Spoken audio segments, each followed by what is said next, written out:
Greetings from Pioneer Acres Museum out in Irricana, Alberta. We're out here checking out their annual show. Going to see some tractors and trucks and cars and things of that nature. And yeah, I'll probably sit back and let the narration from the announcer take over most of the heavy lifting here. Let's go check it out. We have here, the horses' names are Jake, Johnny, Jack, and Timber. Their ages range from 10 to 15. They are pulling what's called a hitch wagon, and they are owned and driven by Thos Irvin. So in our old pioneer days, people were traveling west in the beautiful wagons, covered wagons. So I envision this as the very first motorhome.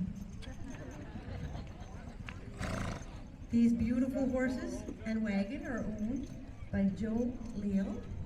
They're one of the taller breeds, 17-18 hands.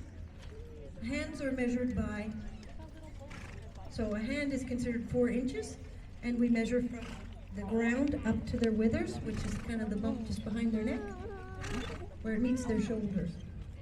So here we have some beautiful, beautiful horses and their babies.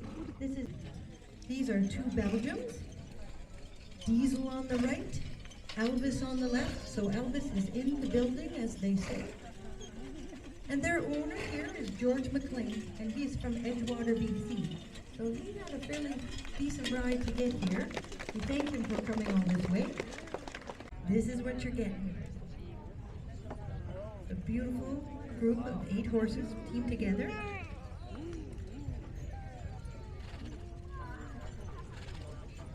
The 4 horses at the back are Kevin Graham's Percherons from Double T Percherons. Kevin's been driving for over 25 years. His 4 horses are Jim, Cap, Tim, and Shane. And then on our left, the Brabants that are owned by Mike Stamets. And on the right, these are 2 horses that are owned by, I know this, Ryan Fleetwood.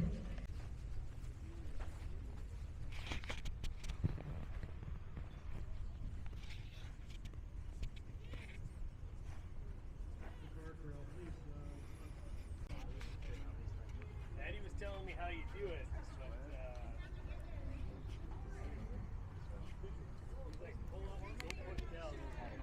And it's nice, we have the proper camera today, so we have the right microphone, so we actually can cut out some wind noise for a change.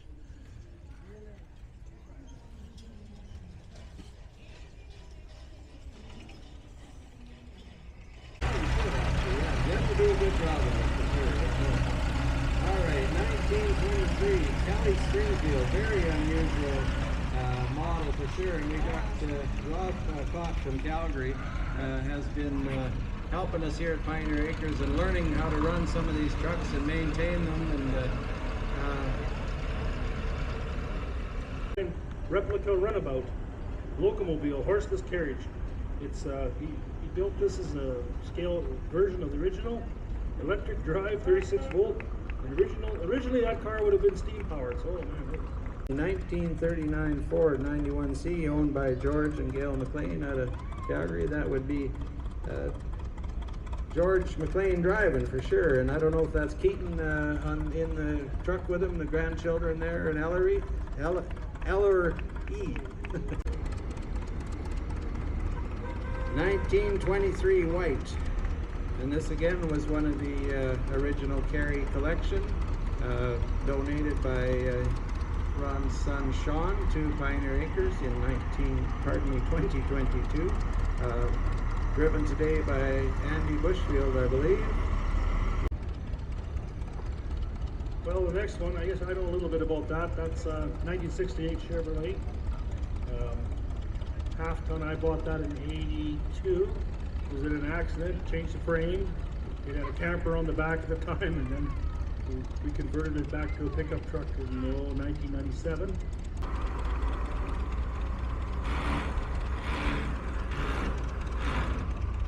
You can't find them, you grind them. That's an old saying, isn't it? And And this is a 1928 Mac AB owned by Pioneer Acres, originally from the Ron Carey collection. What's unique about that hoist system is that it's a dual screw type thing. It's not hydraulic, doesn't have cables, it doesn't have rollers. It's just two screws that spin and raise and lower the box. So we got Giorgio on this side, and who's driving that? And that's Andy Bushfield. Giorgio, I want you to give him a hand. He's one of the state students that was here last year demonstrating the engines, and this year he wanted to get involved. He became a member of Pioneer Acres, and I'd like to welcome him and thank him for his help and his interest in learning. 57 GM model PD 4104, and it's owned by Wade, and Deanne out of Calgary, Alberta. Truck was bought in 2007 in Branson, Missouri. It was originally a Trailways highway bus and was converted to camper motorhome status by a doctor. It's powered by a Detroit 671.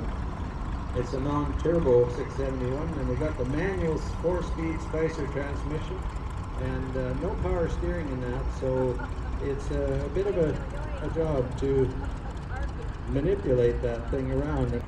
Coming up next, we got Mal Weston, Calgary, Alberta, and Mal is driving his 1970 Dodge C500, and he bought that about 5 years ago, or maybe 6 years ago in Dutton, Montana, and he uses it to pull his fifth wheel. Pioneer Acres truck coming down the road. It's a 1953 Fargo. Now Fargo was a brand name that was used and sold only in Canada and perhaps in some of the Commonwealth countries, of course, and originally was owned by a friend of Ron Carey's, Ron Morissette, and so when Ron Morissette passed away, then the truck went to Ron Carey.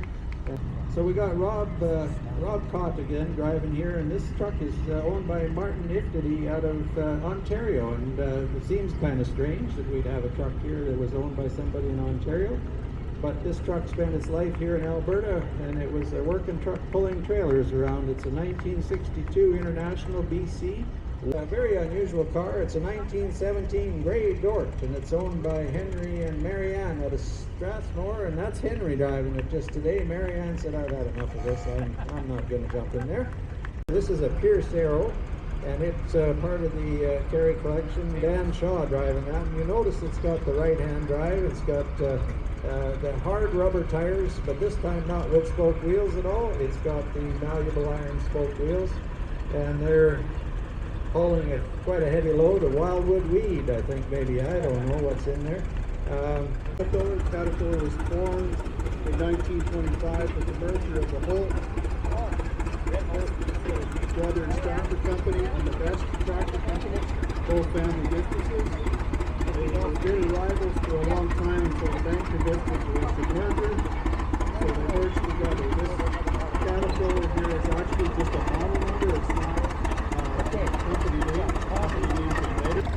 This next machine is a Caterpillar 20 from 1928. It's owned by Norman Madel from Calgary.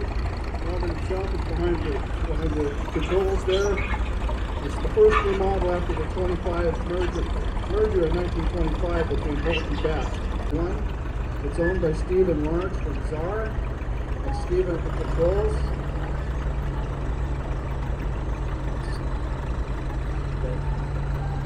This is a factory cab hydraulics. It's one of the few machines that's actually equipped with factory hydraulics of this era. This was actually a farm tractor in Saskatchewan. It was purchased from Coaldale a couple of months ago, and he's managed to get it running and in good shape. Bring it here to the show. Thanks for bringing it.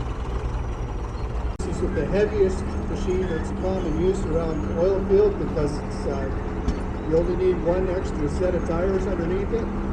They range somewhere right around just under the 300 horsepower, the H. H was followed by the 8K and the 8N.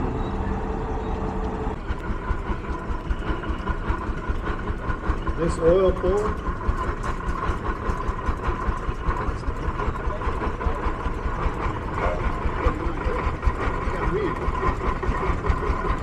This is a 2545B oil pull made from 1911, serial number 2126.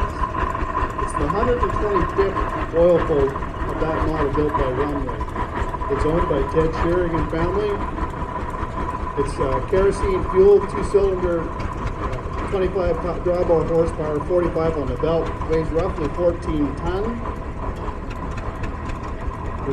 We misplaced the information sheet on it.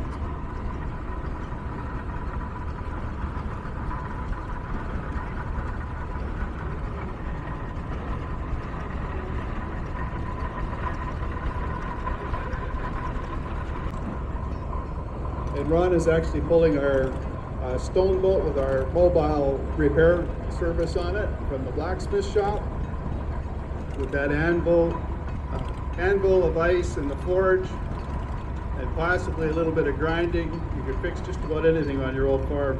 This next tractor is a Minneapolis Moline RTU from the year 1939. It's owned by Brian Van Humbrick, and it's the first year of Model R production. It's the first road crop tractor with factory cab. There was only 400 built. They discovered they couldn't sell them, and there's only roughly 100 of them surviving. Just working our way over to a couple old fire trucks we saw in the distance here.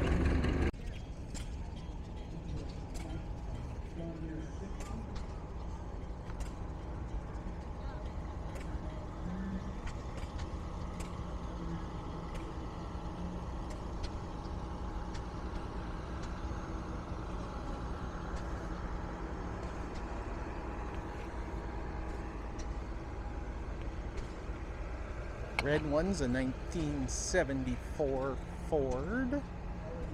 Didn't see any details on the other one, but it's clearly a Chev/GMC.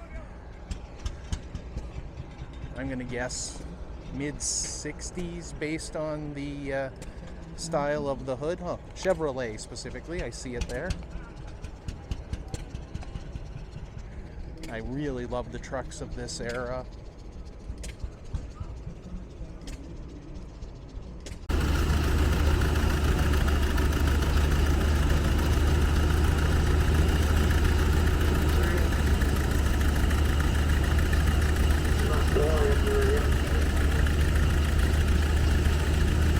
Everybody's on the same page and everybody knows what class they're supposed to be in. There's no mystery. The other thing that is important is continuity with hitch height. We run 18 inches of hitch height, and that's standard in Alberta. The tractor pulls, and they're consistent throughout all of Alberta on the majority of the tracks that we do tractor pull on. So thanks, Colin. Well, here we have Mr. Charles Wright. Woo! We've got a steering section up here. Charles is driving his 1948 Minneapolis Moline G. That's making some different noises there. Charles is wondering what's going on there under the hood.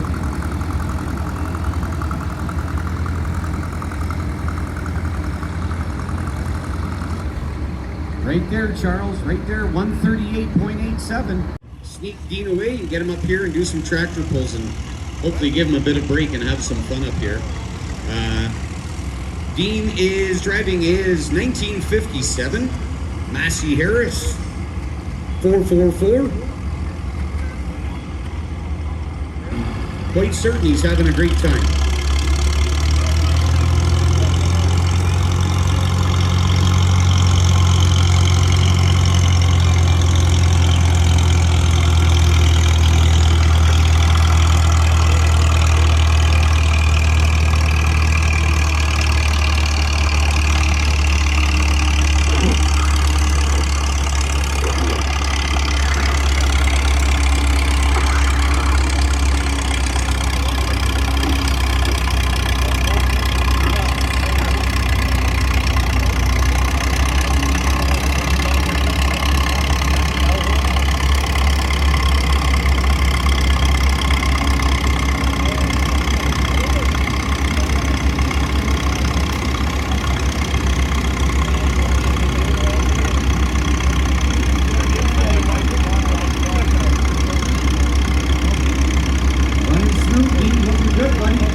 De Winton, Alberta.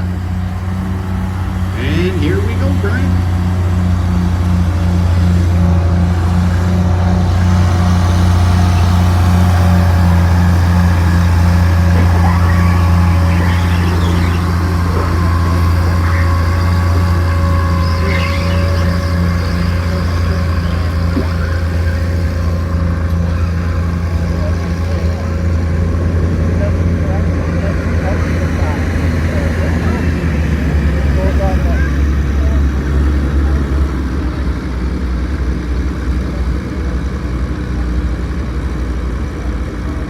Look at those tires just rippling there and digging in right to that last inch. That's some good driving.